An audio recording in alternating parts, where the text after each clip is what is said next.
आसुरी वेला में स्नान किया, वरुण के दूत आए, श्री नंदराय जी को पकड़ के ले गए।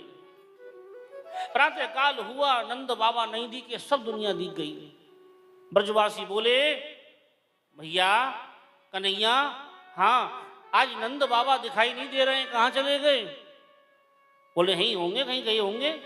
बोले नहीं नहीं, नंद बाबा दिखाई नहीं दे रहे हैं। उसी समय श्री ठाकुर जी ने अपनी दिव्य दृष्टि से देखा कि नंद राय जी तो बैठे हैं कहाँ पर? वरुण लोक में। वरुण लोक में दावत खा रहे हैं। अच्छा ब्रजवासियों, अभी बाबा को लेके आता हूं, आप बैठो। श्री ठाकुर जी ने यमुना में डुबकी लगाई और सीधे भगवान वरुण लोक में पहुंचे हैं। वरुण देवता ने देखा कि ठाकुर जी पधारे हैं, अपने सिंहासन से वरुण जी खड़े हो गए, सबरे पहरेदार खड़े हो गए। स्वयं ठाकुर जी आज मेरे वरुण लोक में पधारे हैं, ऐसा क्या अपराध कर दिया? देवराज इंद्र ने अपराध किया, ब्रह्मा ने अपराध किया, लगता है आज कोई अपराध मुझसे भी बन गया। वरुण जी कपने लगे भगवान के सामने, प्रभु क्षमा क्षमा क्षमा।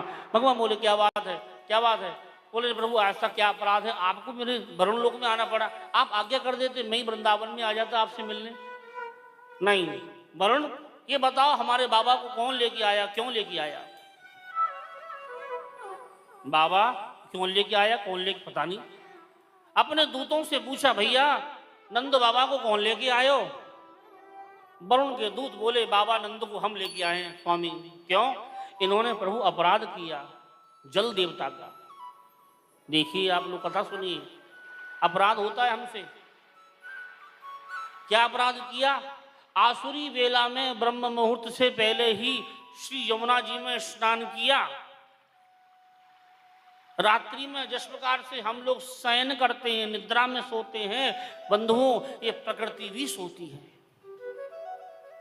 आज बादल फट रहे हैं, धरती पे महाराज जल प्रलय हो रही है, आकाश फट गया कि केदारनाथ में लोग, कितने लोग, हजारों लोग, लाखों लोग तबाह हो गए हैं। आपको विश्वास नहीं होगा, जब केदारनाथ में जल प्रलय हुई थी 3 दिन पहले कथा करके यहाँ से आए थे, राम तपस्थली से हम लोग। ऋषिकेश से आगे जगह है राम तपस्थली, जब राफ्टिंग होती है जल की, पानी में। वहाँ से पिताजी की मन भी था कि चलो दर्शन करें बद्रीनाथ जी के। हम बोले नहीं, हम तो वृंदावन जाएंगे, हमारा 8 दिन हो गए, चलो वृंदावन। बस हमने बोला हम वृंदावन जाएंगे। और वृंदावन आए हैं काबरा जी, और 3 दिन बाद जल प्रलय हो गई वहाँ। वहाँ के लोग बता रहे थे, जब हम दर्शन करने 2016 में गए थे बद्रीनाथ जी के, तो बता रहे थे महाराज जी 25,000 तो ड्राइवर थे ऋषिकेश के और हरिद्वार के, जो गाड़ी ले लेके टूरिस्टों को लेके आए थे। न गाड़ियों का पता, न ड्राइवरों का पता। लाखों लोग थे, दुनिया भर के लोग आए हुए थे दर्शन करने के लिए। 5,000 सिख थे, जो गुरु ग्रंथ जो वहाँ वो बना हुआ है ना, हाँ वहाँ रात्रि में शयन कर रहे थे। बताओ कितनी तबाही हुई होगी। ये कारण क्या है तबाही का? हमारा मनमाना आचरण प्रकृति के प्रति तबाही का कारण है। मैंने पूर्व में आप सबसे निवेदन किया, तीर्थों में जाके गंदगी ना करें। केवल थूकने से ही, मलमूत्र विसर्जन करने से गंदगी नहीं होती है, हमारे आचरण से भी गंदगी होती है। तीर्थ में जाओ, बड़ी सभ्यता से, मर्यादा से जाओ।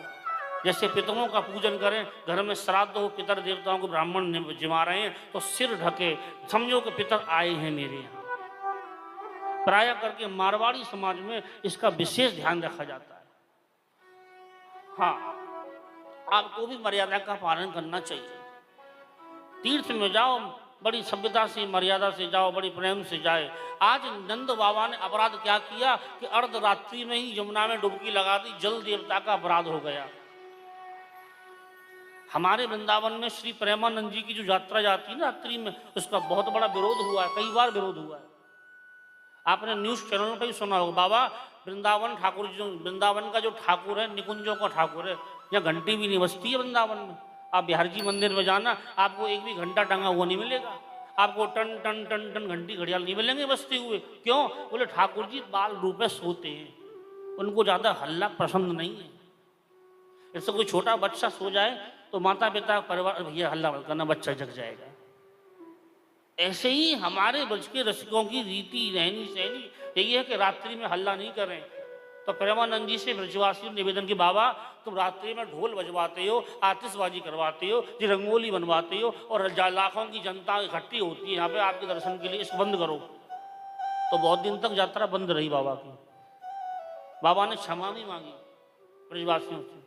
हालांकि बाबा बहुत स्नेह करते हैं ब्रजवासियों से, बहुत अच्छे हैं बाबा, लेकिन कुछ व्यक्ति नहीं समझते, नहीं समझ पाए ब्रज की लीलाओं को। अरे जब तुलसीदास, हरिदास, हरिवंश जी जैसे ठाकुर को समझने के लिए ब्रज के ठाकुर को, उनको रहनी सहनी ब्रज की अलग है। हमारे बिहारी जी में अरे शंख नहीं मिलेगा आपको, लोटा से आरती करके लोटा से चढ़ा देते हैं। ऐसे वृंदावन के प्रत्येक मंदिर की रहनी सहनी, करनी कथनी, सेवा, उनकी सबकी अलग अलग व्यवस्था है, अलग अलग उनकी कथनी करनी है। आप उन मर्यादा में रहिए तो आपको लिए फायदा ही होगा। नंद बाबा ने कहा क्या अपराध कर दिया, रात्रि में स्नान किया, नदी में, कुआं में, घर में, यहाँ तक कि बाल्टी करके बाथरूम में भी अर्धरात्रि में स्नान नहीं करे बिना बात के। बहुत से लोगों को रात्रि में नींद नहीं आवे तो 2 बजे की बाल्टी खटकाना शुरू कर दे, बाथरूम में नल खोलो, सो रहा हो, दूसरा जग जाए। नहीं, पेड़ों की पत्ती को ना तोड़े, जल में, कुआं में बाल्टी डाल के नहीं खींचे पानी रात्रि में। यहाँ तक कि शास्त्र तो ये भी निवेदन करते हैं कि मतलब मूत्र का भी विसर्जन रात्रि में नहीं करे, रोक पृथ्वी शयन करे।